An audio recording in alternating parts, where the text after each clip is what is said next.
Organisasi nol, pengalaman lembaga nol, pengalaman nol. Ini dia sendiri loh yang nulis. Ya, tuh di atas materai tanda tangannya lihat apa? F4 Fufu Fafa. Nah, itu Kemarin bagaimana? Dr. Tifa dan Pak Bonatua. Jadi sidang CLS Citizen Lawsuit itu adalah salah satu sidang yang sebenarnya adalah memang itu sidang perdata, tapi itu sidang yang justru bisa membuktikan keaslian dokumen. Bukan sidang yang sekarang lagi terus terang lagi dikejar-kejar oleh termul-termul yang bilang nanti tunggu di sidang. Sidang ini adalah sidang untuk pencemaran nama baik dan fitnah. Nggak ada pembuktian ijazah. Jadi kalau ada orang mengatakan nanti saya datang pada saat sidang, bohong. Ya, dia nggak akan ada waktu untuk membuktikan ijazah palsunya ini, nggak ada. Iya. Karena pembuktian ini ada di Citizen Lawsuit dan jelas betul ketika di Citizen Lawsuit, ya ijazah yang asli itu contohnya ini. Ini sudah ditunjukkan, nih, ini lebih jelas lagi karena ini tidak saya pixel, tidak saya blur ya. Ini alhamdulillah kita sekaligus memohonkan doa, kita mengucap Al-Fatihah kepada sosok almarhum, ya. Ini Insinyur Bambang Rudianto, ini mahasiswa UGM angkatan 79 yang lulus pada tahun 85. Asli ini ijazahnya, karena kalau kita lihat ijazah asli itu jelas betul tuh ada watermarknya tuh. Universitas Gajah Mada atau Gajah Mada University. Jelas betul ada embos, bukan embus. Kan ada tuh mak-mak yang mengatakan embus. Yang katanya jarinya panjang banget bisa sampai. Jarinya panjang banget itu apa? Ini ijazahnya tuh gede.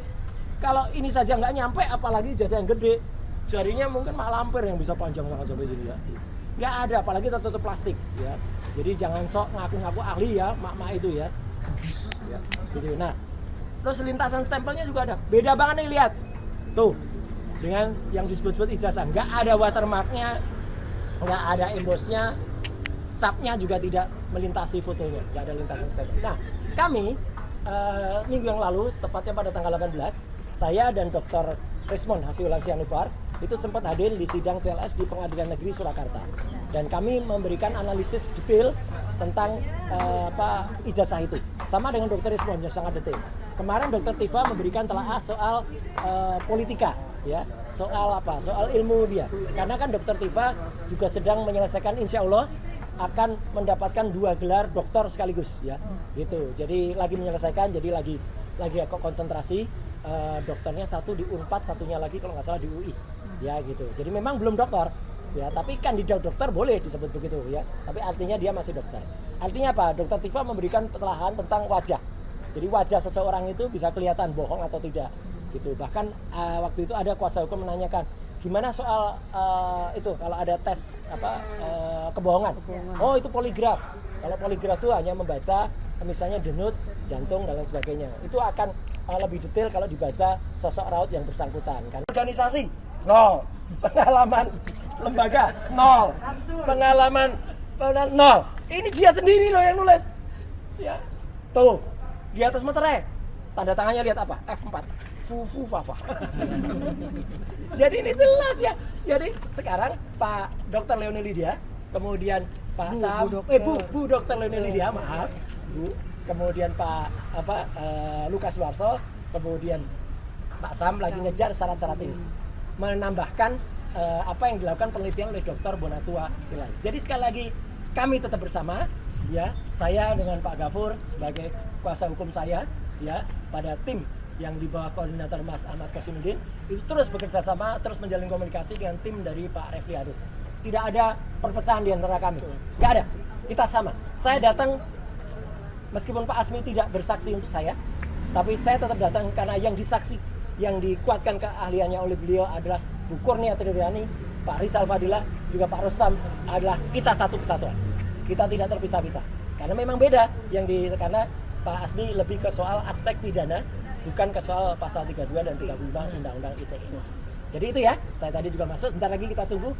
Beliau akan keluar untuk nanti menyampaikan apa yang tadi dilakukan dalam, dan sekali lagi penutupnya adalah tuyul tetap 2.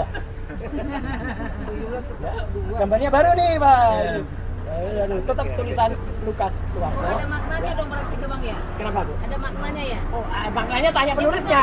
Datang kemarin menyampaikan itu ada maknanya ya? Inilah. Jadi itu ya. Pihak MK juga menerima perbaikan permohonan gugatan. Iya, alhamdulillah.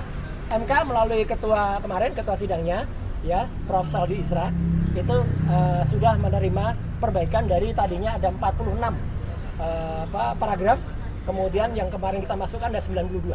Ya, Prof. Saldi Isra akan berjanji membawa ke forum pleno untuk dibahas bersama-sama di sidang MK selanjutnya. Kalau 2 minggu sebelumnya terlihat kayaknya ada perbincangan, ada TikTok antara Prof. Saldi Isra dengan Mas Refli Harun, itu sudah menunjukkan keakraban. Kalau nggak akrab nggak akan ada canda-candaan begitu.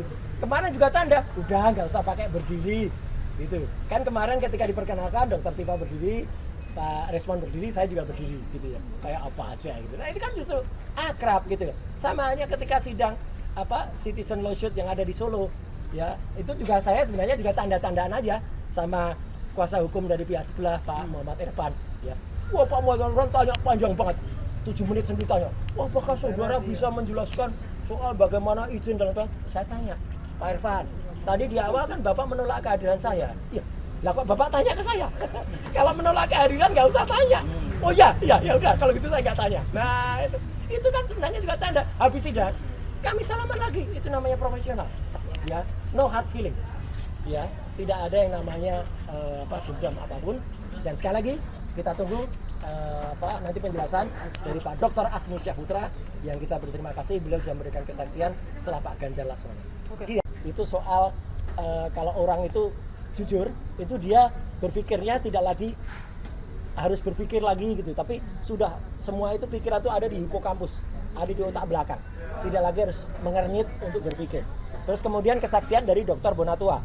Dr. Bonatua kemarin juga bagus banget memberikan kesaksian atas atau legalisasi ijazah-ijazah yang sempat beliau peroleh ketika dari KPU, ada 3 KPU ya, KPU di Surakarta, KPU Pusat, dan juga di KPU DKI Jakarta. Jadi salah satu contohnya misalnya adalah, nah ini, salah satu contohnya legalisasi ijazahnya adalah kayak gini. Jadi dia menyampaikan Pak Bonatua, ini misalnya yang tahun 2014, ya, ini 2012, terus ini 2019, terus ini yang 2005 dan 2010. Pada penjelasan saya sudah ada di channel Roy Suryo Official dan channel RH, ya, dan juga insya Allah di channel 1K1TV1 juga ada, bahwa legalisasi tahun 2005 dan 2010 ini harus dipertanyakan karena ini hanya fotokopi. Nggak boleh hanya fotokopi, legalisasi kok fotokopi. Legalisasi itu harus detail. Ijazah Masro dipersoalkan nah, tanggal. betul. Terima kasih Ibu, diingatkan. Ini kan juga saya mengatakan, kalau sesuai aturan, ijazah itu kan harus ada capnya. Itu sesuai dengan Undang-Undang Sistem Administrasi Pemerintah tahun 2014. Jadi aturan itu baru ada di tahun 2014. Sempat ada banyak tuh termol yang cerewet di sosmed mengatakan, itu Roy Suryo ijazahnya juga nggak ada tanggalnya gitu. Memang iya. Ijazah saya yang dipakai legalisirnya ini adalah dipakai ketika saya menjadi anggota DPR, ketika caleg. Jelek-jelek begini saya bukan hanya caleg, menjadi anggota DPR. Stay updated, info terkini masih banyak. Jangan lupa subscribe, like, dan share YouTube official OKZone. Dan selengkapnya ada di okezone.com.